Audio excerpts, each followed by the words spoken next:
Your yard is a really dangerous place to get lost.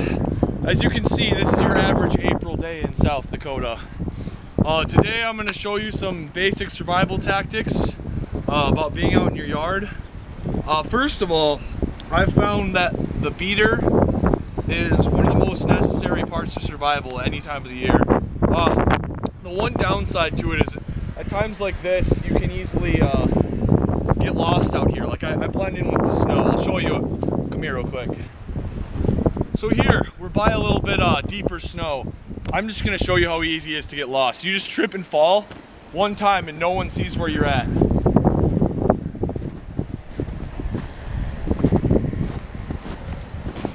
See, I practically disappeared right there. So that's one thing you gotta be careful for. One of the first things you wanna do in a situation like this is find some shelter. Come with me here. Let's see, a lot of houses have these decks in the back and they provide really good shelter. Like I can just get under here, you know, crawl up, you know, I could sleep for the night. It's pretty comfortable. You can, like times like this during this year, see, you can just make a pillow. Like, you don't even need anything like that. See? Like, I can honestly fall asleep right now. It's been a little while I've been out here, kind of lost in things. One of the next things you want to do outside in your yard is find some food. Obviously, you can find sometimes people throw like their McDonald's out on the road, stuff like that. You can find some garbage, but personally at my house, I like to keep like an emergency supply of food. And see over here, it's pretty well hidden. Like I bet you can't even tell what it is, but this is actually a bunch of ramen noodles. And these are pretty nice. It's pretty easy, you know, can seal back up, nothing will get into it. And what I like to do is just, ramen doesn't even need to be cooked. Like it's barely food anyway, so you just kind of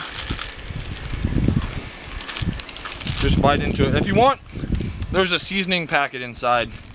You can use it to add some flavor to the noodles, the brick of noodles here.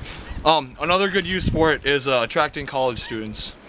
So if you're lost enough, you need someone to come help you, and you can usually these are pretty good at attracting college students, and they'll come help you. So I'll finish that later. We'll just leave that there. One of the nice things is I am lucky enough to have size 16 shoes, so I pretty much have snowshoes right here going on. Like I can walk, basically just walk on top of the snow. This is at least like 4 feet of snow right here, and I'm just walking right on top of it. One of the next basic necessities that you'll need to find is water. And obviously there's snow everywhere, so you want to just pick a little bit up, rub it around, either until you get frostbite or it melts. Whichever, like if you get frostbite first, then you just stop at that point. But if it melts first, then you have some nice drinking water. This is difficult. Okay, there's a little bit there.